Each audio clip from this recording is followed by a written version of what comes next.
Hello and welcome to Mr. Wiley Teaches Math. Today we're going to be using equations to solve problems. As you might remember from last time, the very first thing we need to do when working with equations or number sentences is look for keywords that clue us into addition, which would be like words like sum, subtraction, words like difference, product for multiplication, quotient for division, and is, are, was for equal signs. So we have three examples today, and we're going to try to design an equation and use it to figure out the answer in each case, the solution. So in our first, the perimeter of this triangle is 74 centimeters. So our perimeter is 74 centimeters. If we went around the outside of it, define the length of each side. Well, we know that we've got three sides, and if we add them all up, it equals 74. So let's do that. We have first side, x, and we have the next side. I'll put it in brackets, even though I don't really need to, just to keep it separate. X plus 4, so I can just see it here. And x plus 7. If I add those three things up, I get the perimeter, which is 74. Okay, should be able to work from that. The very first thing I can do is collect like terms. So I've got 1, 2, 3 x's. And 4 plus 7 is 11, is 74, keeping my equal sign lined up. All right, just like we were doing when we're solving in two steps, we're going to isolate the variable, get it by itself. So our goal is always variable equals number. So we'll start that by just subtracting 11. 3x plus 11 minus 11 equals 74. Subtract 11. And 3x is equal to 63. So now I have to get rid of the multiplication by 3. Divide by 3. 3x divided by 3 is equal to 63 divided by 3. X is equal to 21. All right, so my x side, redraw this, resketch it. So my first side is 21. My other one is 21 plus 4, which is 25 centimeters.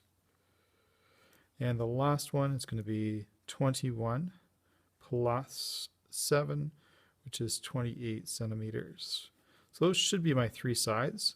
Though I could check it in a variety of ways. I could just simply add these up, 21 plus 25, which is 46, plus 28, see if it works out to 74. It does. Or I could take my answer, x is equal to 21, and put it back in my original question and see if that works there. So 21 plus 4 plus 21 plus 7, see if that equals 74. If it does, then I know it worked out. And it looks in this case by doing this check that we have the correct solution. All right, the next example. The sum of three consecutive numbers is 237. What are the numbers? I could do this by guess and check, but it would take me a really long time. So I can design an equation for it. I see sum, so it's going to be addition of 3. So it's going to be 3 consecutive in a row. Numbers is equal sign 237. What are the numbers? So I can be adding three numbers, and together they're going to equal 237. Okay, consecutive in a row, that makes it a little bit easier. So let's let x, our variable, be the first number. Let's let x plus 1, so 1 greater, be the second number. And let x plus 2 be the third number. One thing that's really important and need to point out is that I use the same variable in each case. I changed the number on it, but in each case it's dealing with x. I need to do that so I can be able to relate them to each other. If I start doing let x be the first, let y be the second, and let z be the third, I'm going to end up with an equation, but it won't be one that I can solve. If I use the same x in each case, same variable, then I'm going to be able to relate them to each other. All right, so it's sum. So I'm going to add these three things up. X plus 1 plus x plus 2 equals that really big number of 237. Okay, very first thing I'm going to do is collect like terms again.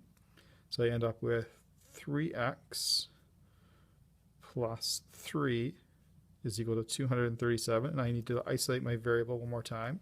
So I'm going to subtract 3, 3x plus 3, subtract that 3, equals 237, subtract 3. Okay, so I ended up with 3x equals 234. So now I need to divide each side by 3. So 3x divided by 3 equals 234 divided by 3. X is equal to, goes in 7 times with 2 left over, 2 into 24, 8 times, 78. So x is equal to 78. So I could do a really quick check and see if that works. I could drop 78 back into my original. So instead of these, I'm going to write it with 78s and see if it works out. So 78 plus 78 plus 1 plus 78 plus 2. See if that equals 237. 2, 3, we're in room 7. So we add those up, 78 3 times. Let's just do it off the side because I'm out of room.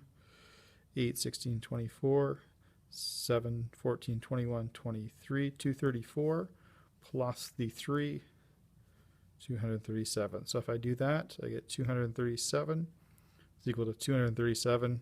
They're the same number on both sides. That's a really good thing. We're saying they're equal, so we can go on from there. All right, last example. It's kind of a confusing one. Take it right from the textbook. A full-grown giraffe is about 6 times heavier than a full-grown lion. A full-grown cheetah is about 1/4 as heavy as a full-grown lion. Together they have a mass of about 450 kilograms. What's the mass of each? Well, again, we have to start with the let statements. We're going to need 3 of them because we have 3 different animals. We're going to choose a variable. Let's go L for lion. Let L be lion. I'm choosing it because all the clues relate back to the lion. I have the giraffe. I'm told that 6 times heavier than a full-grown, so I'm going to go 6 times the lion be the giraffe. And I was told that the cheetah is about 1/4 or 0.25 the weight of the lion. So do that for the cheetah. And I believe it was sum. Together they have a mass, so sum. So I'm going to add these 3 things up again. The lion plus the giraffe plus the cheetah have a mass of 450 kilograms. So I'm going to collect my like terms. I have 6, 7, 7.25 L is equal to 450. It's not too bad. All I have to do is divide each side by 7.25. 7 25 hundredths, 7 25 hundredths equals 450 divided by 7.25.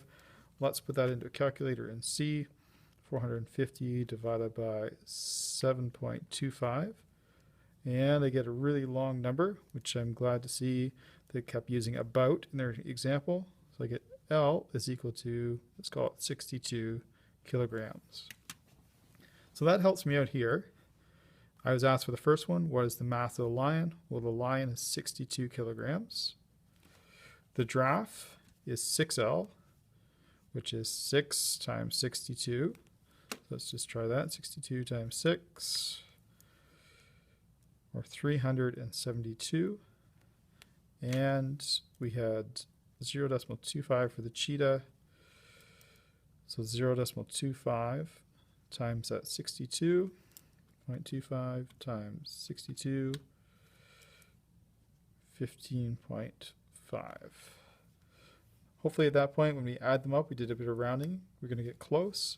15.5 plus 372 plus 62 hopefully puts us right in that range. Yes, very close to our example. So we'll be able to say that the lion is 62 kilograms, the giraffe is 372 kilograms, and the cheetah is 15.5 kilograms.